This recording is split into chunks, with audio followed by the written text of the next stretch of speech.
Assalamualaikum warahmatullahi wabarakatuh. Berjumpa lagi dengan saya. Gimana kabarnya teman-teman? Semoga teman-teman dalam kondisi yang semakin sehat ya, semakin membaik dan terus membaik hingga menuju sembuh. Amin ya robbal alamin. Oke teman-teman ya, mumpung ada waktu ya, di sini saya mau membagikan saja ya pengalaman saya dalam menghadapi gangguan asam lambung yang disertai dan kecemasan ya.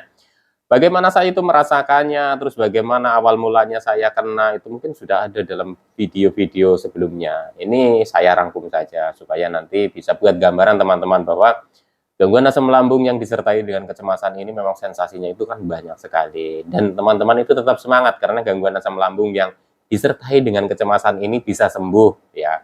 Kalau saya bisa, saya yakin teman-teman juga bisa. Jadi di sini adalah murni saya berbagi pengalaman saya. Karena saya bukan dokter ya teman-teman ya, saya bukan ahli medis, bukan ahli obat-obatan juga ya.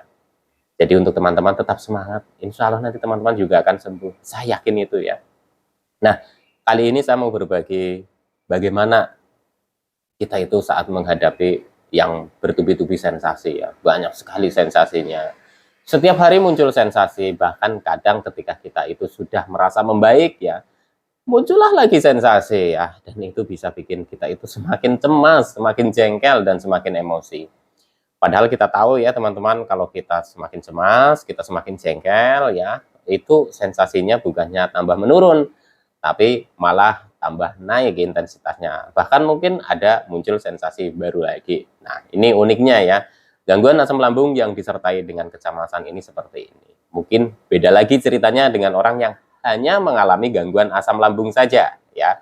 Terus mungkin ada juga yang hanya mengalami gangguan kecemasan saja, yang tidak merasakan gangguan di lambung. Ya bisa saja ya teman-teman, sama-sama ada sensasinya. Tapi kalau yang sudah gangguan asam lambung juga, terus gangguan cemas juga ya, itu juga pemulihannya itu butuh proses. Dan teman-teman pahami di sini ya. Jadi gangguan ini sembuhnya itu perlu proses.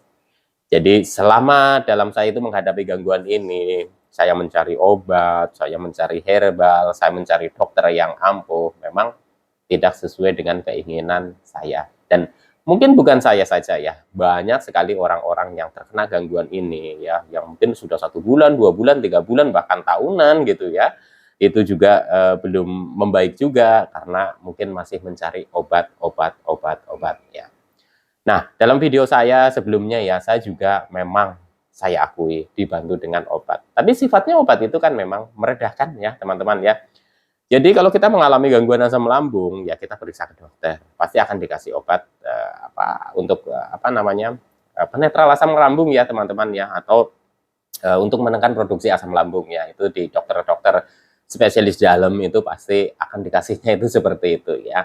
Jadi ketika kita itu mengalami gangguan asam lambung yang mungkin sensasinya sudah mulai berkurang ya, tapi kalau kecemasan kita itu masih juga belum menurun, kita masih banyak merasakan sensasi, terutama sensasi-sensasi yang takut penyakit berat ya, takut mati ya, kadang dengar kabar buruk saja sudah kumat lagi, ngos-ngosan lagi, dada sesek, gelisah tak menentu ya.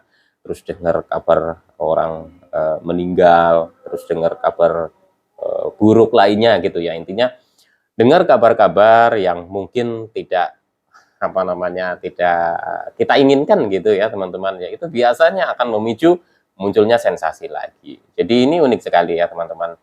Ketika kita sudah tidak merasakan banyak sensasi di area fisik ya, di perut, di dada, di kaki, keringat dingin juga sudah tidak, tapi kita hanya mendengar berita-berita saja ya, berita buruk, itu sudah memicu lagi yang tiba-tiba kita itu lemes ya, seperti tidak ada tenaganya. Nah, itu juga saya alami ya teman-teman. Dan seperti ini itu bisa sembuh juga ya. Nanti saya akan coba rangkum penjelasannya bagaimana ya, supaya kita itu bisa bertahap sedikit demi sedikit kita itu ada perbaikan ya. Jadi banyak sekali sensasinya ya teman-teman. Mungkin kalau diceritakan itu jenis sensasi dari yang pernah saya alami itu cukup bisa nggak cukup satu video ya, karena teman-teman pasti tahu lah sensasinya banyak sekali. Nah, dari situlah ya teman-teman mulai pahami bahwa gangguan asam lambung ini itu butuh kita itu telaten ya, kita itu sabar ya. Saya dulu juga nggak bisa ya teman-teman ya, untuk sabar, untuk telaten dalam menghadapi ini, itu belum bisa. Tapi saya itu berlatih ya teman-teman, karena saya juga yakin bahwa gangguan yang saya alami waktu itu ya teman-teman, itu bisa sembuh. Dan selalu kalau saya ditanya sama orang tua saya ya, apa namanya, gimana kondisinya, saya hanya bilang, tenang saja Bu, saya bisa sembuh. Begitu juga saya ditanyain sama saudara, ditanyain apa gitu ya, saya tetap bilang, tenang saja, insya Allah saya kuat dan saya pasti sembuh. Itu ya teman-teman ya. Jadi pada saat itu memang awal-awal itu juga saya susah sekali ya untuk bisa yakin bahwa ini bisa sembuh. Karena setiap hari yang kita rasakan itu kan sensasinya luar biasa sekali ya. Jadi ya memang kita selalu kepikiran lah setiap hari, saya paham sekali teman-teman mungkin merasakan juga sama seperti saya ya. Jadi muncul lagi sensasi, muncul lagi sensasi. Nah, kita amati ya teman-teman, semua ini ya itu kan ada akarnya ya. Jadi mungkin kita kalau untuk mencari akarnya seperti apa gitu ya, atau dari mana, kita juga akan kebingungan ya teman-teman. Terus kadang kita juga mungkin dapat masukan ya dari orang lain, atau mungkin dari dokter, atau mungkin dari siapa saja kita suka dapat masukan. Contoh misalkan gini, kita disuruh rileks, kita disuruh lebih santai, kita disuruh lebih sabar gitu ya. Terus kita disuruh jangan terlalu banyak pikiran gitu ya teman-teman ya. Kadang kita itu merasa bahwa saya itu nggak banyak pikiran kok, apa sih yang saya pikirkan gitu ya. Nah, untuk penderita gangguan asam lambung kebanyakan seperti itu ya. Sepertinya kita tidak menyadari bahwa apa yang kita pikirkan ya, akumulasi dari pikiran-pikiran kita sebelumnya ya teman-teman, itu yang sudah menggulung, menggulung, menggulung, menggulung, menggulung sama lama jadi besar. Nah, dari situlah ya teman-teman ya, ini analisa saya pribadi ya teman-teman ya. Jadi mungkin analisa bisa saja berbeda dengan orang lain. Jadi begini, jadi ketika kita itu tipenya tipe pemikir ya, terus kita itu juga kadang bukan hanya pemikir saja, karena masing-masing orang itu bisa berbeda pengalaman hidupnya ya teman-teman. Atau mungkin dari masa kecilnya sudah banyak menanggung beban ya, beban tanggung jawab kepada keluarga ya, atau mungkin beban mempunyai problem keluarga masing-masing ya, atau juga ya ada juga problem dalam pekerjaan gitu ya teman-teman. Intinya beban pikiran kita itu seperti kayak sudah ruwet gitu ya teman-teman ya. Tapi kita itu tidak menyadarinya ya. Hanya setiap hari mungkin, aduh saya capek, saya pusing. Terus mikir ini belum selesai sudah mikir lagi A, mikir lagi B, mikir lagi C. Padahal belum selesai yang di A, belum selesai yang di B, sudah memikirkan yang seterus-terusnya gitu ya teman-teman. Nah, dari situlah biasanya kita itu sudah tidak menjaga lagi yang namanya pola hidup sehat ya teman-teman ya. Jadi ketika kita itu banyak beban pikiran, kita itu banyak stres gitu ya, akhirnya nafsu makan berkurang ya. Ada juga kebalikannya ya teman-teman yang ketika apa namanya stres, pusing, malah nafsu makannya itu bertambah, ada juga. Tapi untuk tipe yang seperti saya, ketika banyak beban pikiran, ketika banyak masalah yang belum terselesaikan, atau mungkin masalah-masalah yang lain, masalah keluarga dan lain-lain ya, itu bisa bikin saya itu nggak doyan makan ya teman-teman ya. Dari nggak doyan makan akhirnya kita hanya makan makanan yang kita inginkan saja. Ya, kita beli jajanan ya, kita beli jajanan ini, jajanan itu tanpa kita memperhatikan bahwa lambung kita itu perlu diisi dengan nasi putih karena itu makanan pokok kita ya teman-teman ya. Kita seringnya itu jajan ya, kadang kita makan mie setiap hari, makan mie atau 2 hari sekali makan mie, kadang pagi, malam gitu makan mie. Kita nggak menyalahkan mie-nya ya teman-teman ya, tapi mungkin kebiasaan kita saja gitu ya. Kalau dulu saya sering sekali nggak doyan makan, saya itu makan mie gitu ya. Besoknya lagi sarapan makan mie ayam gitu ya teman-teman. Ditambah lagi kalau kita itu banyak pikiran, kita itu banyak beban, kita tidurnya jadi kurang, insomnia, nggak bisa tidur. Nah, dari situlah ya teman-teman, berbagai kumpulan-kumpulan masalah yang kita hadapi, yang kita rasakan ya teman-teman, tanpa kita sadar itu sudah berjalan selama mungkin berbulan-bulan atau bertahun-tahun, ya akhirnya kita mendapati yang namanya perasaan tubuh kita itu kok tidak nyaman ya. Berawal dari tubuh kita itu tidak nyaman ya, kita itu merasakan seperti kayak meriang ya. Tapi setelah kita periksakan, mungkin awal-awal kita keringkan dulu, atau biasalah seperti orang masuk angin gitu ya teman-teman ya. Tapi setelah dikerik atau mungkin dipijit ya, mungkin enakan sebentar, besoknya lagi seperti itu. Nah, mulai lagi produktivitas mulai berturun dalam produktivitas mulai menurun dalam bekerja gitu ya teman-teman ya. Jadi yang biasanya kita itu penuh semangat, penuh energi, kita itu sudah mulai seperti males-malesan. Karena bawaannya itu ya lemes, nggak nyaman, terus pikirannya itu macam-macam ya. Dari situlah pola hidup kita mulai berantakan yang akhirnya kita mengalami gangguan asam lambung. Ya, teman-teman ya. Nah, itu analisa saya ya, teman-teman ya. Nah, setelah kita mengalami gangguan asam lambung, kita masih tidak menjaga yang namanya pola makan, kita tidak menjaga namanya pola hidup, ya, kita tambah lagi tidak menjaga pola pikir kita, itu akan semakin meningkat intensitasnya ya, teman-teman, meningkat yang seperti saya itu sampai ada peradangan di lambung. Jadi mungkin wayahnya lambung sudah mencerna, saya belum makan, paling saya makan makanan jajan ya, kadang cilok yang pedas ya, itu kadang mie ayam yang pedas atau bakso yang pedas, pastinya lambung kita juga pasti akan ada efek ya, teman-teman. Nah, dari situlah yang tadinya mungkin kita itu baru muncul sensasi yang namanya rasa tidak nyaman, lemes, males, muncullah lagi tiba-tiba keringat dingin, terus tiba-tiba perasaan perut itu nggak enak ya, walaupun belum yang namanya sakit gitu ya, sakit sampai melilit kayak orang, katanya kalau orang kena mah atau lambung kan sakit melilit. Saya dulu tidak merasakan seperti itu, tapi kok semakin banyak sensasi di area perut gitu ya, teman-teman ya. Akhirnya terbawa pada sampai kita tidur ya. Pada saat kita tidur itu perasaan itu nggak nyaman ya. Terus malam-malam sering kebangun, dada itu panas ya. Terus besoknya terus tenggorokan itu mengganjal. Seminggu kemudian hidung terasa mampet ya, seperti pilek, tapi kita itu nggak pernah pilek ya, teman-teman ya. Nah, dari situlah ya, teman-teman ya, itu merembet kemana-mana. Akhirnya kita itu mata itu jadi buram ya, seperti kita sensitif kepada cahaya, telinga itu jadi berdenging ya, teman-teman ya. Nah, dari situlah ya, teman-teman, kita bisa coba pahami ya, itu dampak dari gangguan asam lambung itu bisa sampai seperti itu gitu ya. Jadi akarnya dari mana tadi ya, mungkin masing-masing orang berbeda. Bisa saja memang karena kita pola hidup kita itu berantakan. Nah, pola hidup kita itu berantakan, yang namanya jam makan tidak teratur, makan semau kita, jam istirahat semau kita, itu pasti kan ada alasannya ya, teman-teman ya, ada alasannya. Nah, dari situlah ya, teman-teman, kita kadang bingung nih, sebenarnya saya itu terkena ini akarnya dari mana. Nah, jadi kalau nanti teman-teman sudah bisa menemukan akarnya ya, karena masing-masing orang ini pasti punya latar belakang yang berbeda-beda ya, punya permasalahan yang berbeda-beda, punya beban hidup yang berbeda-beda gitu ya, teman-teman ya. Yang seperti saya tadi sebutkan, bisa beban masalah di keluarga, beban masalah di dalam pekerjaan yang nggak selesai-selesai, atau mungkin beban terhadap orang-orang terdekat dan lain-lain. Pokoknya banyak sekali ya, latar belakang orang masing-masing berbeda gitu ya. Tapi efeknya bisa mengganggu ke pikiran kita yang akhirnya terbebani ya, terus akhirnya menjadi yang namanya kita mengalami gangguan asam lambung. Ya karena semakin nggak sembuh-sembuh, kita sering yang namanya panas dingin tiba-tiba, terus kaki tiba-tiba kebas, terus pipi itu kadang terasa nggak nyaman, pandangan itu seperti mau gelap, rasanya kayak mau pingsan. Kita akhirnya sering terjadi yang namanya atau mengalami yang namanya serangan panik. Nah, kalau sudah mengalami serangan panik, biasanya kita itu trauma. Jadi kemana-mana itu serba takut, serba takut, serba takut. Akhirnya yang kita cari adalah selalu obat, obat, obat, obat, dan obat ya.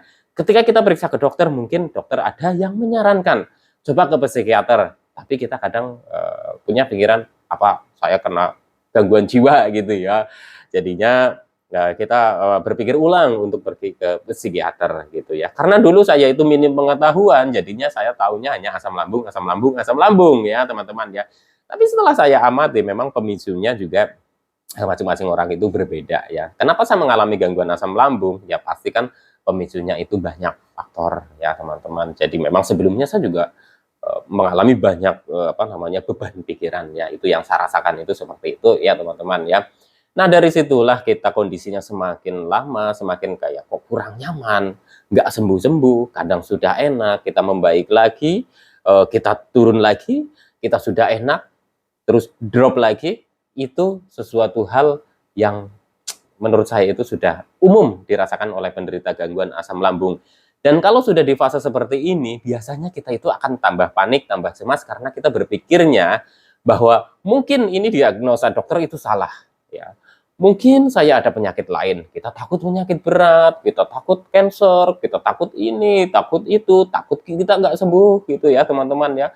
Apalagi kalau kita dengar ada kabar berita tentang sakit ini mengakibatkan itu, teman-teman udah langsung panik. Nah, dari sinilah ya teman-teman itu yang sudah dinamakan namanya lingkaran, kalau orang bilang sih lingkaran apa ya, lingkaran setan kayak gitu ya. Mungkin ya teman-teman ya.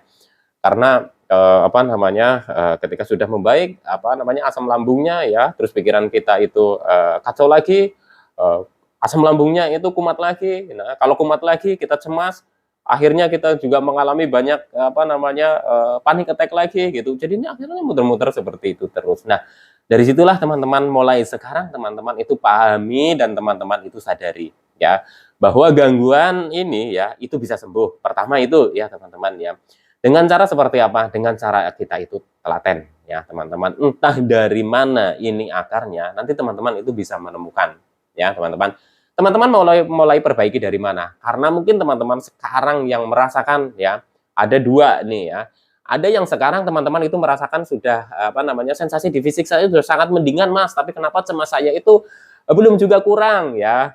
Terus ada lagi, Mas, saya sensasi fisiknya masih banyak ditambah lagi kecemasan. Nah, ini metode yang berbeda penerapannya menurut saya ya teman-teman ya. Jadi begini, kalau masih disertai banyak sensasi di fisik ya teman-teman ya, kita juga harus yang namanya konsisten menjaga namanya pola makan ya, terus pola hidup sehatnya. Itu kita harus konsisten ya, teman-teman ya.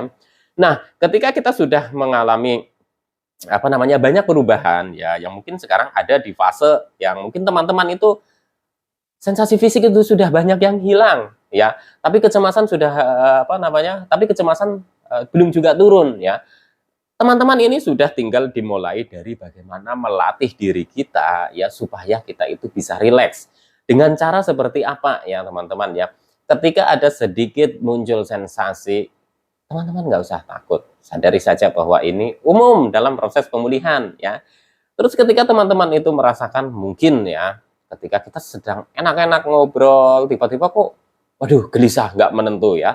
Terus apa namanya, pokoknya kayak orang bingung gitu ya teman-teman ya. Itu tandanya memang cemas teman-teman itu masih bisa dibilang itu masih tinggi gitu ya. Ini caranya cukup teman-teman itu lakukan rutin aktivitas.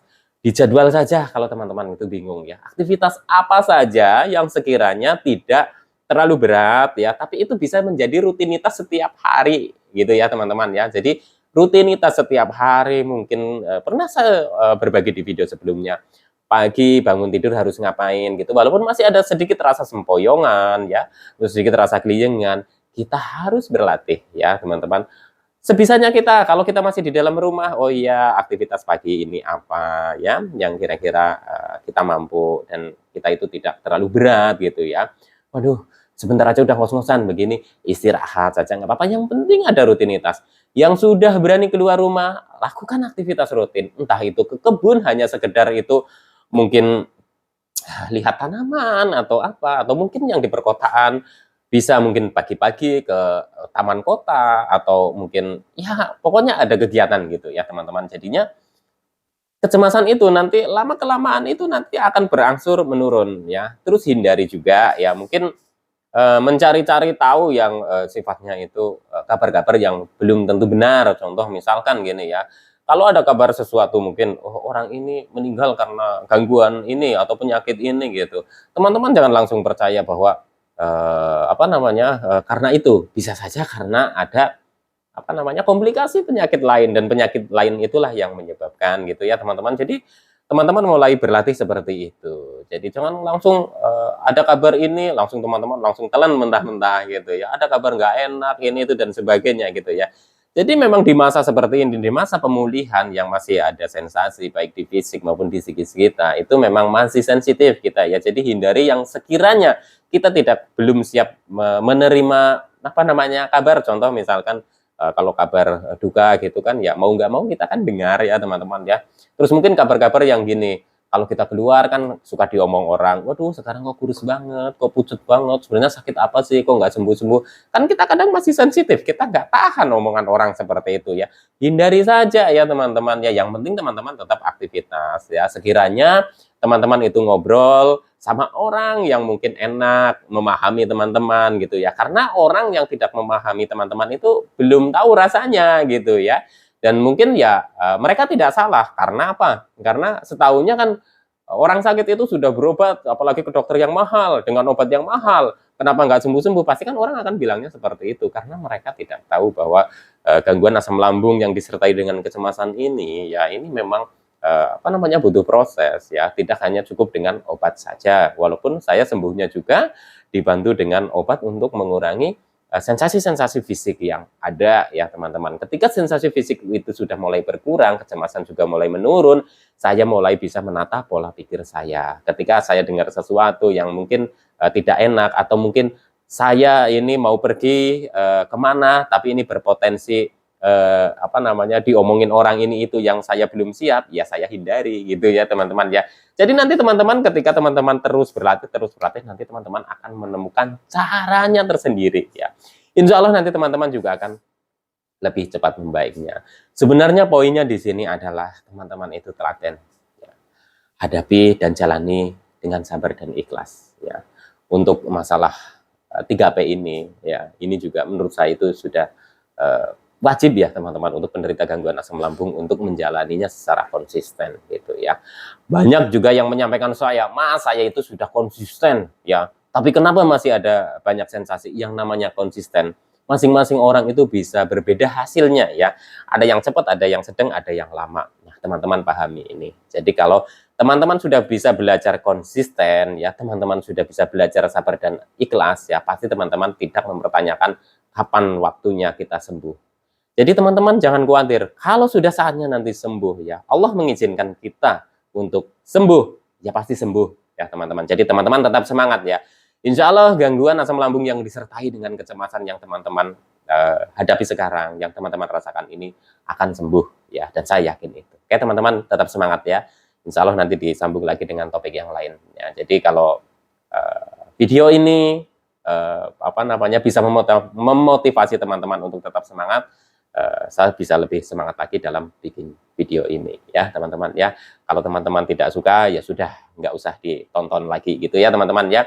Oke, sekian dulu ya, tetap semangat, salam sehat jasmani dan rohani. Wassalamualaikum warahmatullahi wabarakatuh.